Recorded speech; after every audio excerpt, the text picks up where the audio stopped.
Olá, pessoal! Tudo bem com vocês? Prontos para mais uma aula? Então, hoje nós vamos iniciar mais um conteúdo novo. Hoje nós iremos falar sobre a radiciação. O que vem a ser a radiciação? A radiciação é a operação inversa da potenciação. Vamos dar uma relembrada em potenciação? Se eu tenho o número 2 multiplicado por ele mesmo duas vezes, eu posso escrever essa multiplicação em forma de potenciação. Qual é o número que está sendo repetido? O 2. Então, o 2 vai ser a base. E quantas vezes que esse 2 foi repetido? Duas vezes. Qual é o resultado? 2 elevado ao quadrado é igual a 4. Vamos ver mais um exemplo. 3 vezes o 3. Quem seria a base nesse caso? Seria o número 3, que repetiu. Quantas vezes que o 3 repetiu? Duas vezes. 3 elevado ao quadrado igual a 9. 4 vezes o 4. 4 vezes 4, quem seria a base? O número 4. O 4 apareceu quantas vezes? Duas. Então, o 2 seria o expoente. E como ficaria o resultado? 16, porque 4 vezes o 4, 16. Vamos a mais um exemplo. 5 vezes o 5. Quem seria a base nesse caso? O número 5. Muito bem. Quantas vezes que o 5 se repete? Duas vezes. Então, nós vamos colocar o expoente 2. E agora a gente vai resolver. 5 vezes o 5 é igual a 25. Todas essas potências, relembrando, potência é o nome do resultado da potenciação. Então, todas essas potências, 4, 9, 16, 25, são chamados de quadrados perfeitos. Quadrados perfeitos. Por que são quadrados perfeitos? Porque eles possuem uma raiz quadrada exata.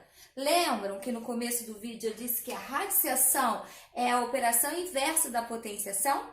Então, vamos ver como vamos usar a radiciação. Para verificar se essa potenciação aqui está correta, eu posso usar a raiz quadrada. Então, o símbolo raiz quadrada de 4 é igual a 2, pois 2 vezes 2 é igual a 4. Aqui, raiz quadrada de 9 é igual a 3, porque 3 vezes 3 vai dar 9. Raiz quadrada de 16 é igual a 4, porque 4 vezes 4 é igual a 16. Raiz quadrada de 25 vai ser 5, muito bem. Por quê? Porque 5 vezes 5 é igual a 25. Então, agora a gente vai falar mais um pouquinho sobre a radiciação, tá? Então, aqui vamos ver os termos da radiciação. Nós temos o símbolo, né? Esse é o símbolo da raiz, que se chama radical. No caso aqui, nós temos a raiz quadrada de 36. Esse 36 se chama radicando.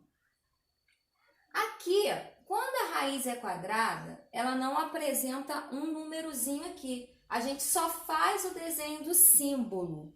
É mais usual fazer assim.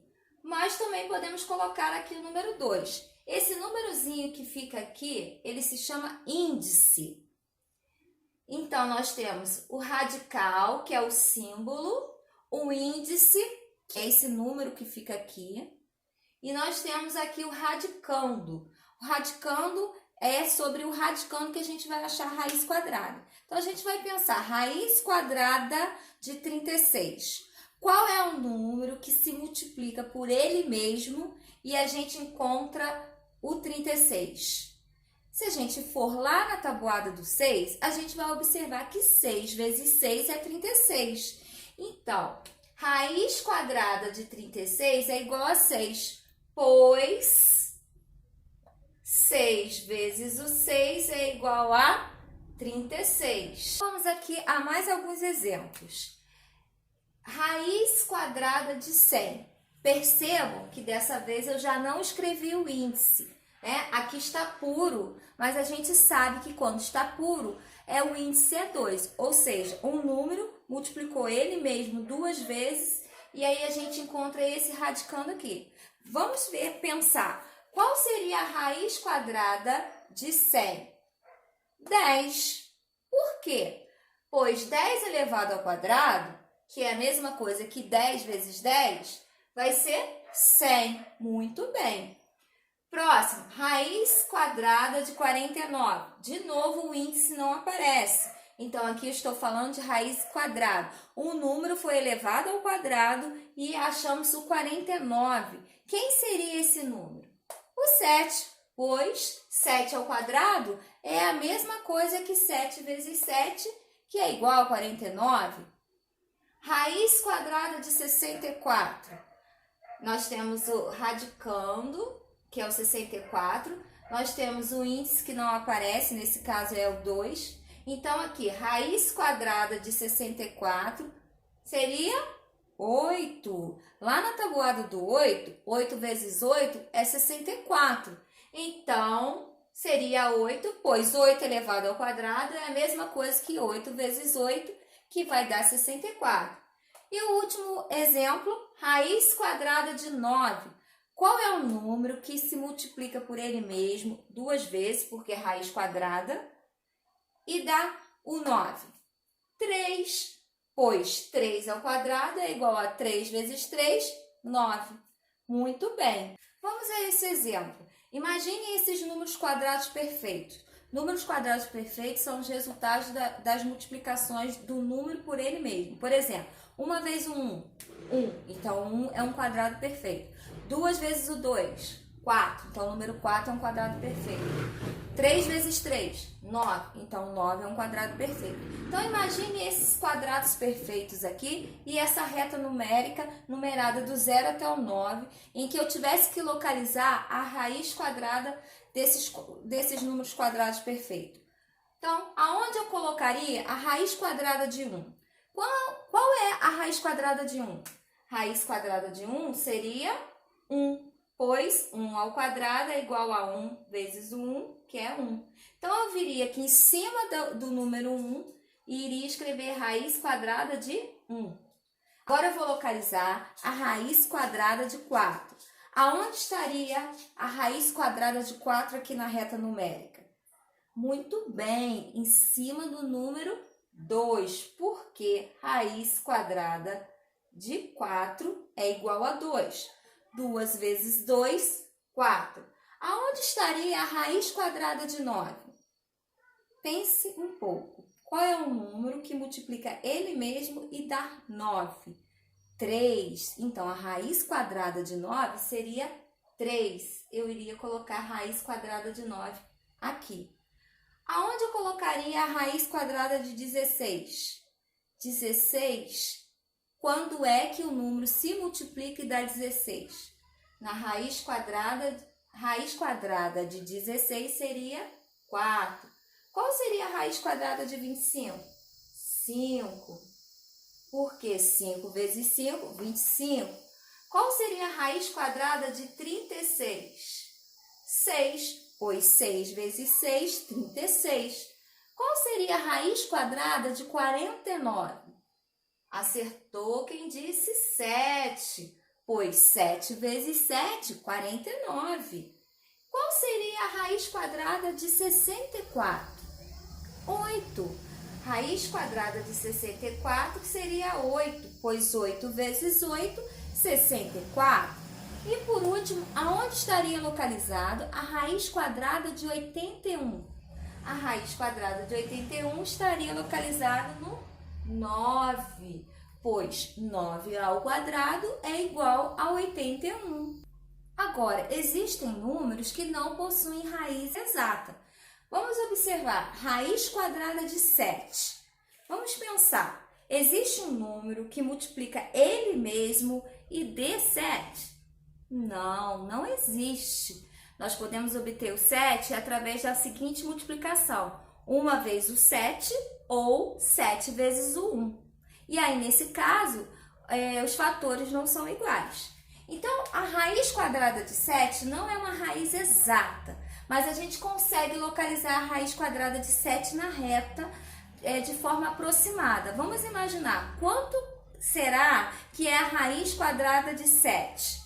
A raiz quadrada de 9 não é 3?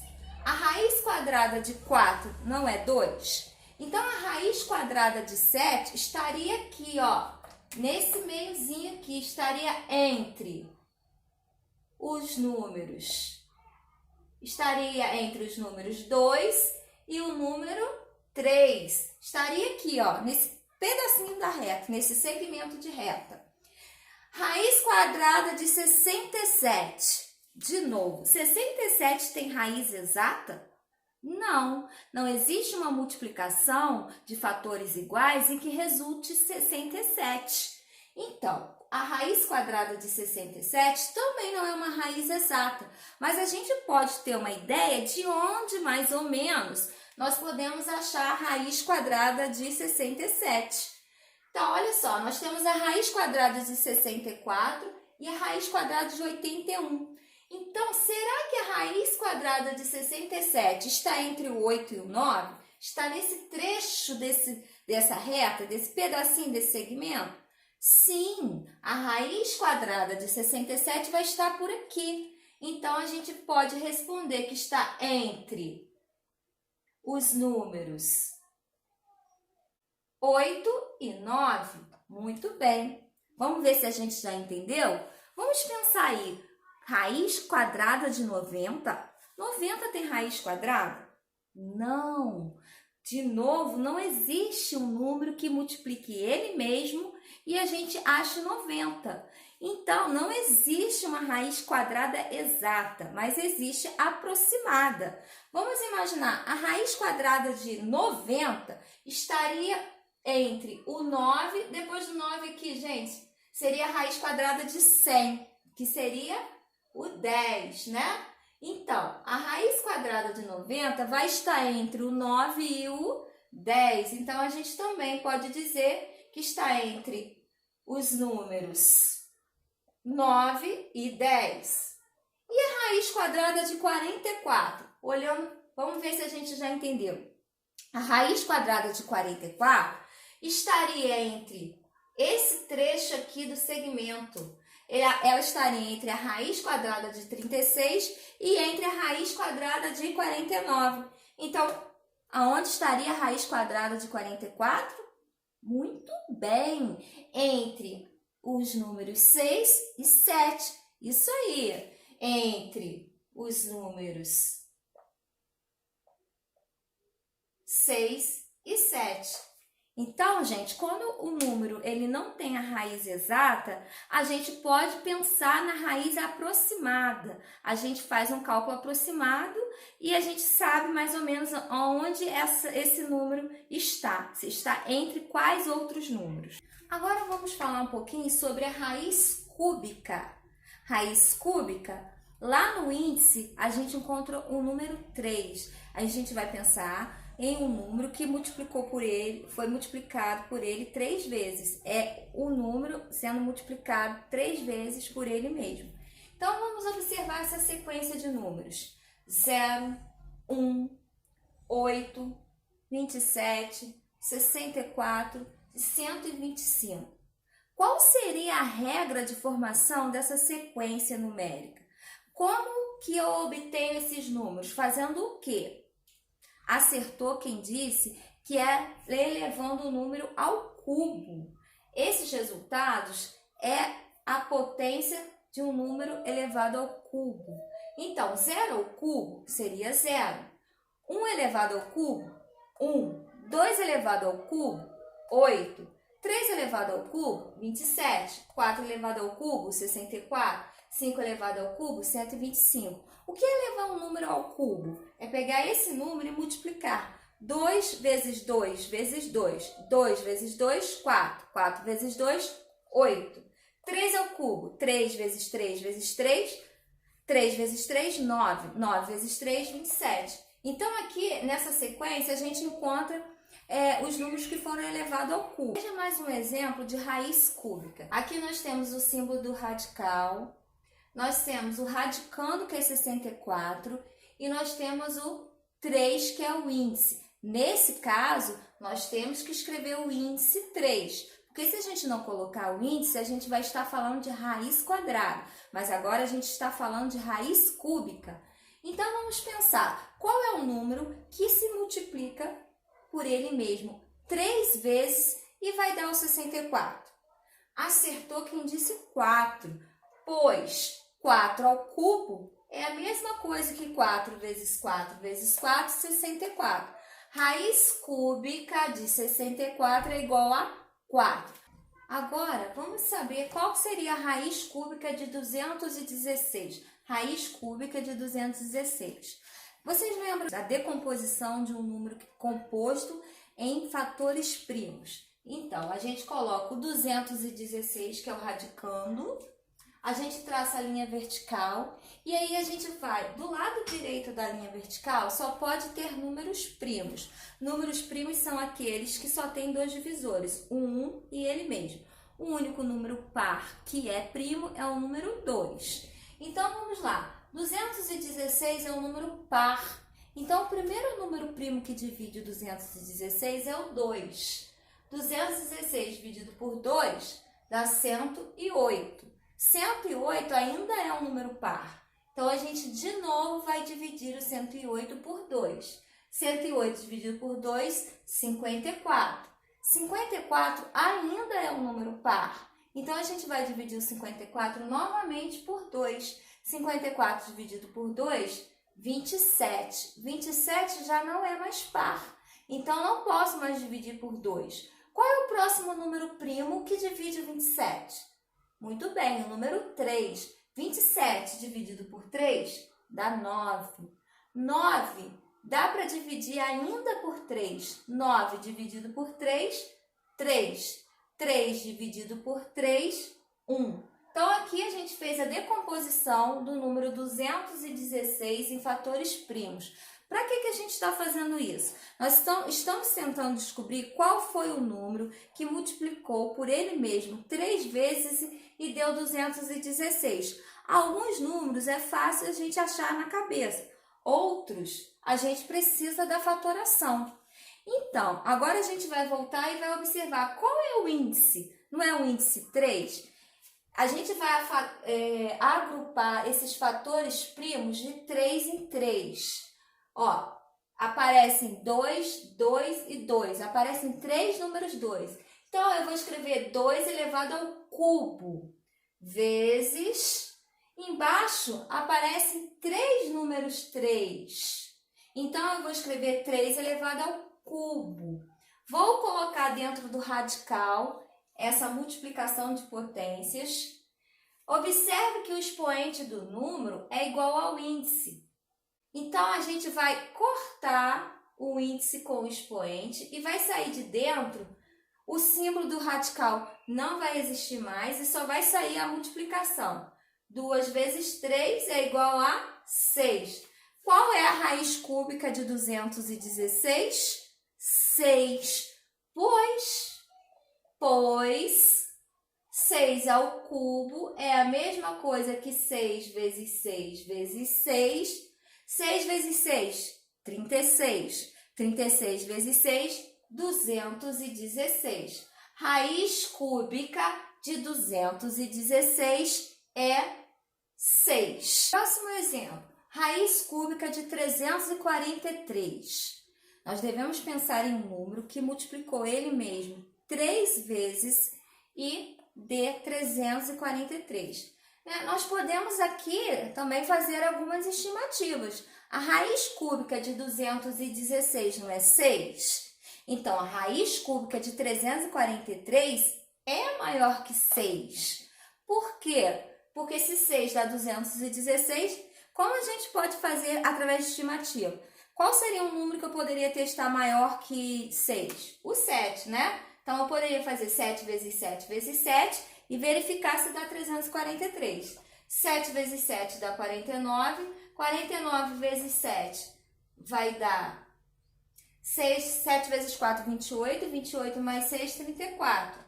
Então, a gente aqui consegue já saber que a raiz cúbica de 343 é 7. Mas, se for um número que a gente queira fatorar, decompor em fatores primos, Nós vamos pegar o radicando, que é 343, e vamos fatorar uma linha vertical. Do lado direito dessa linha vertical só pode entrar números primos, né? E aí a gente vai ver, 343 é um número par? Não, 343 não é um número par. Então, não dá para dividir por 2. Vamos ver se 343 é divisível por 3. 3 mais 3, 6, com mais 4, 10. 10 é múltiplo de 3? Não. Então, 343 não é divisível por 3. Vamos ver, o próximo número primo depois do 3 é o 5. Para ser divisível por 5, ou termina em 0 ou termina em 5. E ele não termina com nenhum dos dois. Depois do número 5, o próximo número primo é o 7. Então, nós vamos pegar e verificar se 343 é divisível por 7. E ao fazer a verificação, ao realizar a divisão, observando o resto zero, a gente percebe que 343 é múltiplo de 7. Então, é divisível por 7. 343 dividido por 7 vai dar 49. 49 é múltiplo de 7, então ainda dá para dividir por 7. 49 dividido por 7 dá 7. 7 ainda é múltiplo de 7. Vamos dividir por 7 novamente. 7 dividido por 7 dá 1. O que a gente observa aqui? Que apareceram 3 números 7 só. Então, a gente vai agrupar esse 7 de 3 em 3. Vai ficar 7 elevado ao cubo. A gente pega o radical, o índice 3. 7 elevado ao cubo. Como o índice e o expoente são iguais, a gente pode dividir 3 dividido por 3 vai dar 1, seria 7 elevado a 1. Então, a gente corta 7, é a raiz cúbica de 343. Pois 7 vezes 7 vezes 7, 343. Então, essa foi a nossa aula de hoje. Nós vamos fazer os nossos exercícios. Para qualquer dúvida, a gente tirar numa próxima aula. Espero que tenham gostado. Revejam essa aula quantas vezes forem necessárias e até o nosso próximo vídeo. Fiquem com Deus.